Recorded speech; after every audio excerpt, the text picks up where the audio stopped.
Eu fui num restaurante do Belisário, em Brasília. Tava assim, ó, escrito na cozinha dele: o nosso CNPJ é desse tamanho. Eu falei, posso falar palavrão ou não? Que essa, velho? Desse tamanho o CNPJ. Eu falei assim, não, todo dia chega nota de mercadoria que não é minha. E gente recebia a da mercadoria aqui. Eu tive que colocar um CNPJ desse tamanho pro cara olhar a nota e falar, não, não, isso aqui no nosso restaurante não, devolve. Ele falou, mas é todo dia, porque na rua dele tem um monte de restaurante. E chega num restaurante dele um monte de mercadoria que não é do restaurante dele. O procedimento de recebimento dele tem lá dizendo muito claro, olha primeiro o CNPJ. Aí depois a gente vai olhar o quê? Itens, depois a gente faz o quê? O que eu vou trazer para vocês hoje é toda essa jornada aqui. Então eu vou trazer para vocês um plano de ação. E para dar um contexto, muitos aqui, eu tenho que fortalecer isso, chegaram aqui trabalhando de maneira dura. Sangue, suor e lágrima. E eu não vim aqui dizer para você, abandone isso, pare de fazer isso, porque senão você não vai conseguir crescer o seu negócio. É claro que eu vou trazer para vocês uma visão de inteligência. Eu sempre gosto de fortalecer isso, de que o trabalho inteligente liberta. Então, se eu quero escalar o meu negócio, vocês viram que eu falei, organização e distribuição de etapas. Então, eu vou explicar para vocês como que a gente constrói isso hoje. Tá? Falar um pouquinho sobre planejamento estratégico. Eu vou dar um exemplo de planejamento estratégico, tá? Para trazer um pouquinho de conceito para vocês. Quanto eu quero faturar? Quanto eu quero lucrar? Quanto vai ser o meu CMV? Quanto vai ser o meu CMO? Quanto vai ser o meu Prime Cost em 2025? Essas mesmas informações eu tenho que fazer para 2026. Então não adianta vestir amarelo no final do ano, colocar folhinha de louro na carteira, pular 7 ondinhas e achar que sua vida vai mudar em 2026. Porque é isso que a maioria das pessoas que falam que o mercado está difícil, que o mercado não está funcionando, que o cliente sumiu, que o cliente desapareceu, é porque não tem indicador de nada do negócio. A grande maioria, quando eu perguntar, me fala teus indicadores, por que tu está falando isso? Explica aí teu CMO, teu CMV, teu Prime Cost. Não tem. Como é que está o teu controle de produção, desperdício, auditoria? Não tem. Então é mais fácil eu me escorar de que está todo mundo dizendo que está ruim. Eu digo o quê? Está ruim também. Tu já viu algum lascado andar do lado de alguém que está prosperando? Não, porque quem está prosperando está longe de quem está lascado.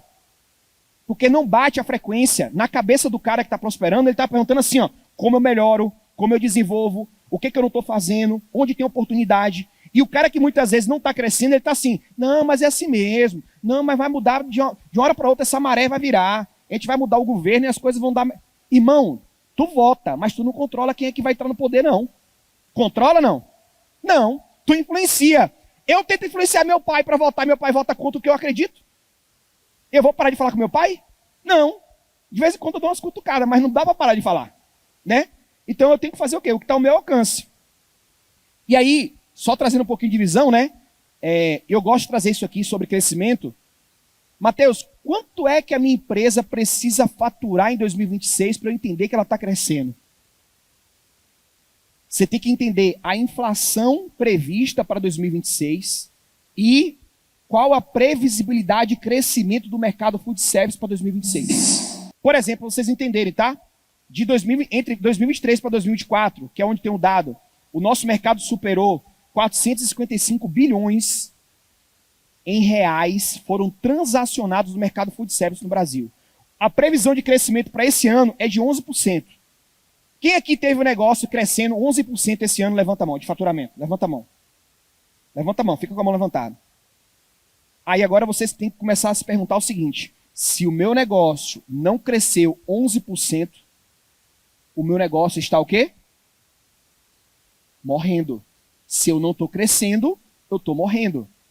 Então a minha briga interna de planejamento estratégico é como eu faturo pelo menos 11% a mais no ano que vem. Isso é o mínimo. Aí qual é uma gordurinha que eu posso ter? 15%, por exemplo, uma gordurinha que eu posso ter? Beleza. Então é 15%. Ok. Aí eu vou trabalhar essa projeção para janeiro, fevereiro, março, abril. E vou comparar fevereiro com fevereiro, março com março, abril com abril. Porque tem gente que às vezes comete esse erro. Eu chego em maio e falo assim, maio não deu tão bom. Não bateu o resultado de abril. Tu comparou maio com maio do ano anterior, tu tá comparando maio com abril. Porque abril, às vezes, tem uma, sei lá, uma festa na tua cidade, tem alguma coisa tradicional, o movimento naturalmente aumenta. E maio dá uma queda. Ok, mas e maio desse ano tá melhor do que o maio do ano passado? Tá, então tua empresa está crescendo. Aí onde vem a nossa luta? Isso aqui é só para a gente poder trazer um contexto, tá? Pessoas, processos e resultados. Vocês devem escutar muito isso. A nossa luta é pessoas alinhadas, começando pela gente, visão do negócio, entender para onde a gente quer ir. Depois, processos organizados. Vou dar um exemplo. Quem aqui tem uma consultora de alimentos ou nutricionista que atua no teu negócio? Levanta a mão. Pouquíssimos. Aí vou dar uma dica para vocês. Se a sua empresa tem, no mínimo, 150 mil de faturamento, você deveria, por obrigação, pelo menos meio turno, contratar uma consultora de alimentos. Eu não ganho nada para falar isso, não estou indicando nenhuma consultora de alimentos. Procura alguma que tem especialidade no mercado food service. Já atende algum restaurante, vai no restaurante que ela atende, vê o serviço que ela faz, pede para ela te mostrar. O que ela vai te dar? Isso aqui, ó, mais rápido. Processos com o seu time. Por quê, Matheus? Porque, vamos dar exemplo. Eu tinha um casal ontem aqui, acho que é lá de Brasília, que eu falei sobre self-service. Cadê eles? Estão por aí, não? Acho que não sei se chegaram ainda. Lá no final, aqui. Eu falei, ó, vamos lá. Vou dar um exemplo para vocês. Por que eu estou falando isso, tá? Eu quero controlar o meu CMV. Processo. Beleza? Qual é a primeira etapa, na minha visão, do meu controle de CMV? Qual é o primeiro olhar que eu tenho que ter? Alguém quer sugerir? Meu primeiro olhar é como eu estou planejando as minhas compras. Esse é o primeiro olhar. Por quê? Eu planejo minhas compras baseado no meu histórico de faturamento. Que é vocês olharem o dashboard. Eu consigo entender minhas compras. Sim? Beleza? Ficou claro aqui? Ok. Planejei minhas compras. Segunda etapa, eu vou dividir isso em semanas. Primeira semana do mês, segunda semana do mês, terceira semana do mês. Ok. Alguém vai fazer a cotação? Sim ou não? Vai. Em geral é a gente que faz, por um tempo. Até a gente treinar alguém que vai fazer. Beleza, então eu vou fazer a cotação. Quando eu comprar e a mercadoria chegar, quem vai receber? Eu vou receber. Ela falou, eu vou receber também. Sou eu que compro, eu que recebo. Quando eu vou receber, tem um documento para recebimento? Ou é da minha cabeça o recebimento? Eu sei como recebe. Uma coisa simples. Eu fui num restaurante do Belisário, em Brasília. Tava assim, ó, escrito na cozinha dele. O nosso CNPJ é desse tamanho. Eu entrei e falei, posso falar palavrão ou não? Que p***, velho. Desse tamanho o CNPJ. Eu falei assim, não, todo dia chega a nota de mercadoria que não é minha. E gente recebia a p*** da mercadoria aqui. Eu tive que colocar um CNPJ desse tamanho para o cara olhar a nota e falar, não, isso aqui no nosso restaurante não, devolve. Ele falou, mas é todo dia, porque na rua dele tem um monte de restaurante. E chega no restaurante dele um monte de mercadoria que não é do restaurante dele. O procedimento de recebimento dele tem lá dizendo muito claro, olha primeiro o CNPJ. Aí depois a gente vai olhar o quê? Itens, depois a gente faz o quê? Confere o item, pesa se tiver que pesar, para saber se a gramatura está batendo. Entendeu que tem um processo acontecendo aqui?